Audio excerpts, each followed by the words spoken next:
You know that person at work or in your friend group who just seems to have a superpower for organization? The one who can look at a total mess of a project and, like magic, turn it into a perfectly running machine? Well, there's a good chance you've met an ESTJ. Today, we're taking a deep dive into the personality type that so often is the real backbone of our communities. This quote really is the perfect place to start. It just cuts right to the heart of who the ESTJ is. Before we even get into all the letters and the cognitive functions, this tells you the most important thing. These are people of principle, of tradition, and they have standards that they just do not compromise on. All right, so let's jump right in. Section 1, meet the Guardian. And Guardian isn't just some catchy label, it's the role they actually play. The ESTJ is so often that pillar holding everything up. The one who volunteers to coach the Little League team, organizes the neighborhood watch, and just makes sure things get done, and more importantly, get done the right way. And this is what's so key to understanding them. ESTJs live right here, right now.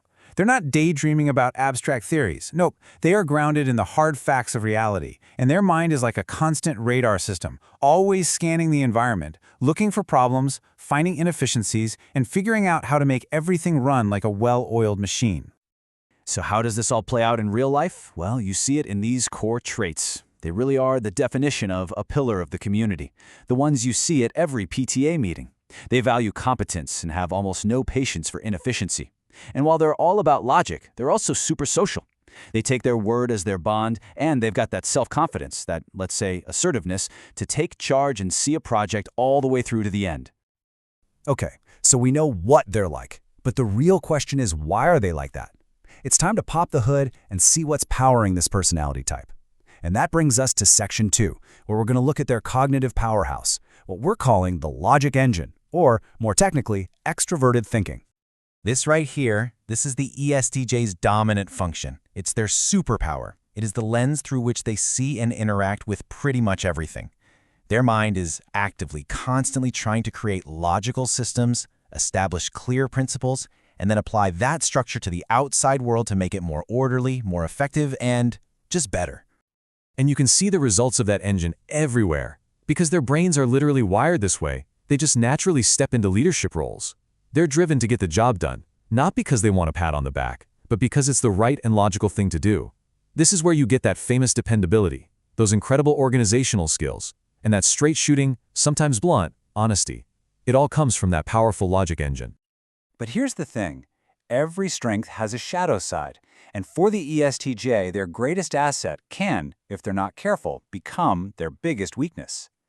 So this brings us to the central challenge for the ESTJ. What happens when that incredible strength becomes a double-edged sword? And this is the critical question, isn't it? I mean, a powerful engine is great, but you also need a steering wheel and brakes. For the ESTJ, that logic engine of theirs is no different.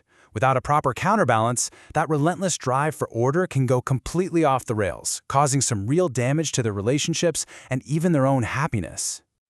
And this is where you see that split, that fork in the road. On one side, you have the principled leader, who uses logic and order as a tool for the greater good. They build strong, fair systems. But on the other side, you can have the controlling bully, who uses rules like a weapon, totally dismisses other people's input, and leaves a trail of hurt feelings behind them. It's the exact same drive, just expressed in a much more destructive way.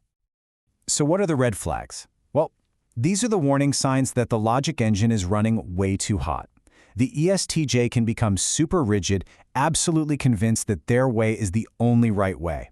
They become deeply impatient with anyone who doesn't meet their standards, and this is where they can really get into trouble, completely overlooking the emotional needs of others, and sometimes even themselves, because that engine of logic is just barreling forward. So how does an ESTJ find that balance? How do they learn to steer that powerful engine instead of letting it drive them? The answer, the secret key, lies in developing their secondary function, which we're going to call the power of facts.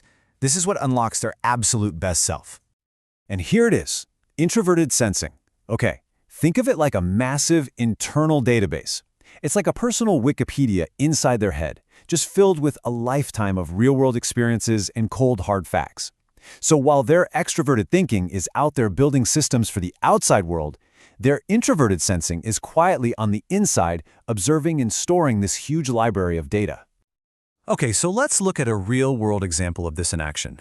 The source material tells us about an ESTG friend who had a very simple, rock-solid principle. The cleaning lady was a con artist. Why? Because she took money for a job and, in his view, did a bad job. For him, it was an open and shut case. Simple logic, case closed. But watch this process. Let's walk through it. His initial judgment was swift, absolute, based only on that principle. He even started rejecting any new information that didn't fit his conclusion. But here, this is where the growth happens. When he was given new data, that she was actually underpaid, that she wasn't given clear directions, but that she was working incredibly hard, he was able to use that information to refine his principle. See, she wasn't a con artist. The situation was way more complex. That is introverted sensing balancing out extroverted thinking, right there in real time. So what's the result of all this hard internal work? What's the payoff for this kind of growth? Well, that brings us to the final form, the fully developed ESTJ, the balanced leader. And this person is a true force for good in the world.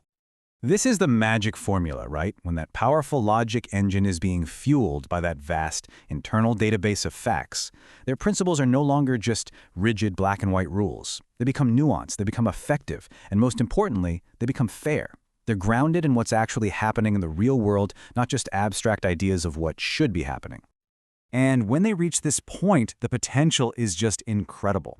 A balanced ESTJ can become an amazing judge or politician, someone who creates fair laws that actually serve society. They can be brilliant military strategists, able to come up with plans that account for all the messy, real-world variables. But it's not just about these big, fancy titles. In any field, they don't just create systems that are efficient, they create systems that are fair and ethical and truly benefit everyone involved.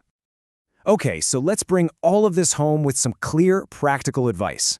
For our last section, we're going to cover your path to success. We've distilled all the wisdom from our source material down into 3 key actions that anyone can start practicing, well, today. Now, the source we looked at gives 10 really excellent rules to live by. But let's be real, that's a lot to remember off the top of your head. So for this explainer, we've boiled it down to the big 3, the 3 that get right to the absolute heart of the ESTJ's journey of growth. First up, take in everything. This is all about consciously firing up that introverted sensing. Before you rush to judgment, before you apply a principle, make sure you have all the facts, all of them. Second, tame your anger. That intense passion for what's right can flip into destructive anger really fast when your principles are challenged. The key is to recognize it, step back, and handle things calmly. And third, and this is a big one, let go of control. Your true gift isn't forcing people to follow your rules. It's creating better, fairer principles that people want to follow because they just make sense. That is the highest expression of a healthy ESTJ. And that brings us to our final thought for today. You know, we've been talking about the ESTJ, but this last question, this is for all of us. Just imagine for a second how much more effective, how much more fair, and how much more successful we could all be if we just made sure that our strongest beliefs were always guided by the complete, unvarnished truth. What could we achieve then? That's a balance I think we could all strive for.